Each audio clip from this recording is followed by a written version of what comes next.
আর কি হয়েছে? আমরা যা চেয়েছিলাম সেটাই হয়েছে। আসলে মানুষ যা চেয়েছিল তাই হয়েছে।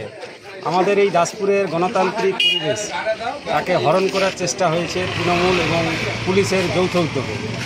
এই সমবায় সমিতির ভোট আজকে হওয়ার কথা ছিল না, অনেক আগেই এই সমবায় এলাকায় জয় অবশ্যম্ভাবী ছিল। কিন্তু তৃণমূল এবং পুলিশের যৌথ চক্রান্তে গোটা রাজ্যে যেমন দুর্নীতি আর দুষ্কৃতি রাজ প্রতিষ্ঠিত করতে চেয়েছিল, করছে। আমাদের এই ব্লকে শান্তপ্রিয় গণতান্ত্রিক পরিবেশে যুক্ত মানুষজন এখানকার ক্ষতি করার চেষ্টা করেছে।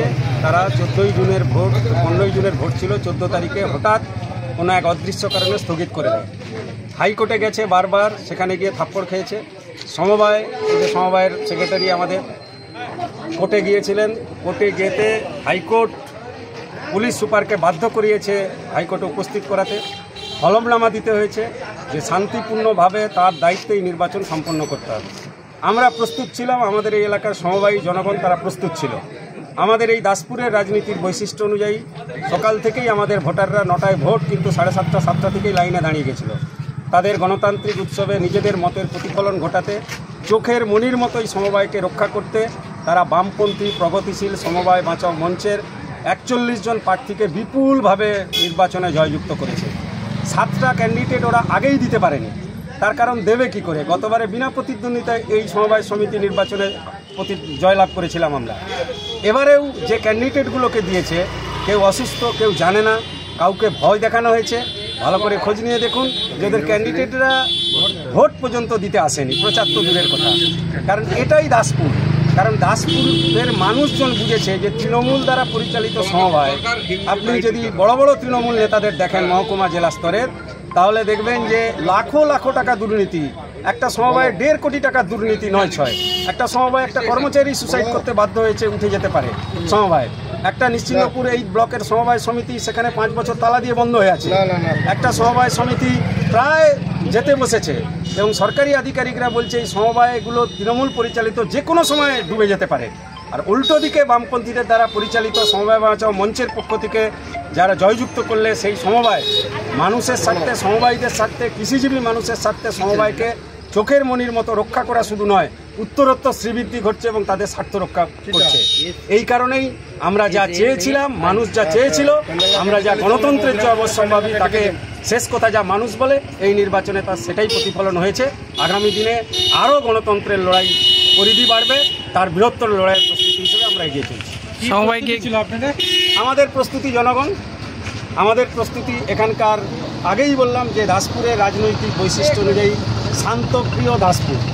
এখানে মানুষ নির্বাচনের যে রাজনৈতিক গণতন্ত্রের উৎসবে অংশগ্রহণ করে, সেই নির্বাচনে হার জিত যাই থাক, একটা নির্বাচনের পর সেই দিনই সন্ধ্যাবেলা এক চায়ের দোকানে সামাজিক উৎসব অনুষ্ঠানে হাতে হাত মিলিয়ে, কাঁধে কাঁধ দিয়ে একসঙ্গে যে সামাজিক যে সম্পর্ক আমাদের এখানে বহাল থাকে। কিন্তু তাকে নষ্ট করার একটা ভিন্ন চক্রান্ত দাসপুরের রাজনীতির ইতিহাসে যা আমরা দেখিনি।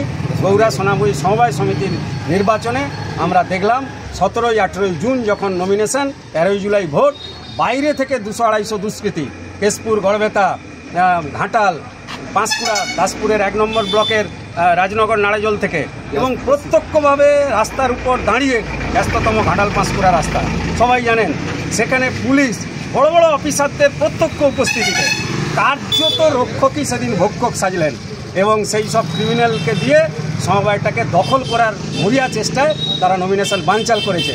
কিন্তু শেষ আমরা দেখে ছাড়ব। মানুষ যেমন আছে, আমরা প্রতিবাদ করেছি গণতান্ত্রিক পথে, বিরাট মিছিল করেছি, তেমনি আইনি লড়াইও আমাদের চলছে। আমরা আশাবাদী গণতন্ত্রের পথে আইনি লড়াই আমরা জয়লাভ করব এবং চক সুলতানের মতো ওখানেও গণতন্ত্রের জয় নিশ্চিত। ভোটে জিতল হচ্ছে বাম প্রগতিশীল প্রার্থী 41 জন। শাসক দলের প্রার্থী দিয়েছিল, শাসক দলের তৃণমূল কংগ্রেসের 34টা প্রার্থী ছিল, আর নমিনেশনেই ওরা পরাজিত হয়ে যায়। 41টায় 34 জন প্রার্থী, ওরা 7 জন দিতে পারেনি। 7 জন দিতে পারেনি। মানে তাহলে কি আপনারা কি প্রতিরোধ করেছিলেন, তার জন্য দিতে পারেনি? না, দাসপুর 2 নম্বর ব্লকে প্রতিরোধ বলে কিছু হয় না।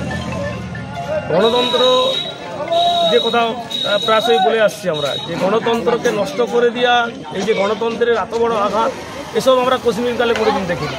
গত 17ই জুন তৃণমূল কংগ্রেস এবং পুলিশ প্রশাসন যৌথ উদ্যোগে গৌড়া সোনামুড়ি সমবায় সমিতির নির্বাচনে নমিনেশন করতে দেয়। ওদিন আমরা প্রচার দিয়েছিলাম যে গণতন্ত্রকে হত্যা করা হচ্ছে।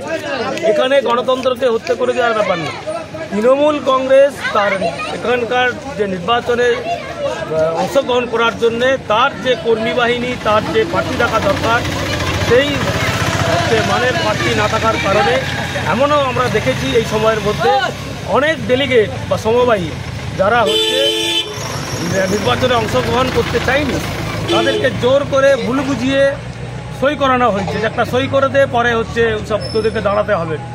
এরকম করেও জন কয়েককে ওরা ভোটে দাঁড় করিয়েছে। অসুস্থ ভদ্রমহিলা বেডশুট পড়ে আছে, দাঁড়াতে পারেনি, তাকে ওরা প্রার্থী করেছে। আসলে এই নানান ধরনের এই সময়ে সরকারে থাকার কারণে নানান প্রলোভিত করা, তাকে বলছে ইন্দিরা আবাস দেবো, তাকে বলছে তোকে বার্ধক্য ভাতাটা পাইয়ে দেবো, তাকে বলছে তোর এইটা করে দেবো, সেটা করে দেবো, তোদের এই দিকের রাস্তাটা এইটুকু সরু রাস্তা হয়নি তো কি হয়েছে আমরা করে দেবো। এই নানানভাবে বর্তমান সরকারে থাকার জন্যে এই প্রলোভিত করে প্রলোভন দিয়ে তাদেরকে ভোটে দাঁড় করাবার চেষ্টা করেছে, তাতেও তারা হচ্ছে সফল হয়নি। এরপরে 15ই জুন ভোট ছিল, আপনারা জানেন, জেনেছেন 14 তারিখ বন্ধ করেছে। 14 তারিখ 13 তারিখ আমি ভিডিওকে অভিযোগ করেছিলাম যে এই এলাকায় গোখাদ্য, গরুদেরকে দেওয়ার যে খাদ্য, সেই খাদ্য পর্যন্ত তৃণমূল কংগ্রেস দিয়ে ভোটারদের হচ্ছে উৎসাহিত করার চেষ্টা করেছিল, প্রলোভিত করার চেষ্টা করেছিল। কিন্তু 15 তারিখ ভোট হয়নি, তৃণমূলীরা হেরে যাবে এই ভয়ে ভোটটাকে বাতিল করেছিল পরিকল্পিতভাবে। আদালতের রায় আছে, আদালতের রায়ের ফলে হচ্ছে আজকে ভোট। এই এলাকার সমবায়ীরা, এই এলাকার ভোটাররা এটা বুঝেছে যে কোনোভাবেই প্রলোভিত করে তাদেরকে তাদের তৈরি করা সমিতি, তাদের গড়ে ওঠা সমিতি, তাদের মেহনতের সমিতি যাতে করে নষ্ট না হয়ে যায়। কারণ অতীতে আমরা দেখেছি এই ব্লক এলাকার বেশ কয়েকটা সমবায় সমিতি তৃণমূল কংগ্রেস পরিচালনা করার ফলে তারা উঠে গেছে অনেকগুলি। লজ্জাকর ব্যাপার, বেনাই সমবায় সমিতি বলে একটি সমিতি আছে, যেখানে হচ্ছে 35 লক্ষ টাকা নয়ছয় করে নেওয়ার পরে একজন সাধারণ কর্মচারী আত্মহত্যা করতে বাধ্য হয়েছে, ডি গ্রুপের কর্মচারী, তাকে ফাঁসি দেওয়া হয়েছে। 1.5 কোটি টাকা যতীন্দ্র সমবায় সমিতি তৃণমূল কংগ্রেসের নেতার এলাকার সমবায় সমিতি, আশিস উদায়িতের এলাকার সমিতি 1.5 কোটি টাকা নয়ছয় করেছে, তার কোনো হিসাব নেই। 1200 সমবায় সমিতি এখনো পর্যন্ত বন্ধ হয়ে পড়েছে, কয়েক লক্ষ টাকা নয়ছয় করেছে। এই যে অভিজ্ঞতা, সামগ্রিক অভিজ্ঞতা, এক হচ্ছে ওদের দুর্নীতি, ওদের টাকা পয়সা মেরে নেওয়া, নয়ছয় করে নেওয়া, অপর দিক থেকে এই গণতন্ত্রকে 17ই জুন যেভাবে গলাটিপে আত্মহত্যা মেরেছে, সেই গণতন্ত্রকে পুনরুদ্ধার করার জন্য এই এলাকার সমবায়ীরা একেবারে দুহাত তুলে বাম প্রগতিশীল প্রার্থীদের 41 জন প্রার্থীকেই হচ্ছে বিপুল ভোটে জয়যুক্ত করে। শাসক দল তৃণমূল আপনাদের বিরুদ্ধে স্পষ্ট করে অভিযোগ তুলছে যে আপনারা রাম বামে জোট করে এই বোর্ডে জিতেছেন। এরকম কিছু জোট আমি তো এই এলাকায় দীর্ঘদিন থেকে নেতৃত্ব দিচ্ছি, আমি এই এলাকার হচ্ছে বাম সংগঠনের সেক্রেটারি। আমি জানিনি, আমার সাথে কেউ কোনোদিন কথা বলেনি। আর আমি খুব ভালো করে জানি এই এলাকায় যারা এই সমবায়টা পরিচালনা করে, এই এলাকায় যারা অতীতে পরিচালনা করেছে, এই বুথগুলি যারা পরিচালনা করে, তাদের কারোর সাথেও কোনোদিন কোথাও এরকম কিছু বোঝাপড়া হয়নি। বাম রাম বলে কিছু নেই, তা পরিষ্কার করে বলছি। তো প্রগতিশীল প্রার্থী আপনারা দেখুন, ভোটার লিস্ট দেখলে পাবেন, সাইনবোর্ড দেখলে পাবেন, পোস্টার দেখলে পাবেন, সব পাবেন। যা দেখতে চাইবেন তাতেই আছে প্রগতিশীল প্রার্থী, বাম প্রগতিশীল প্রার্থী। বিজেপির সাথে বোঝাপড়া এটা হচ্ছে একটা প্রচার মাত্র, কারণ তৃণমূল কংগ্রেস বুঝে গেছে, কারণ তাদের যে বোঝাপড়া, তাদের যে আতাত, এটা গোটা রাজ্যের মানুষ বুঝে গেছে যে তৃণমূল কংগ্রেস আর বিজেপির যে বোঝাপড়া, সেটাকে বামেদের উপর চালাবার চেষ্টা করছে মাত্র, এতে সফল হবেন।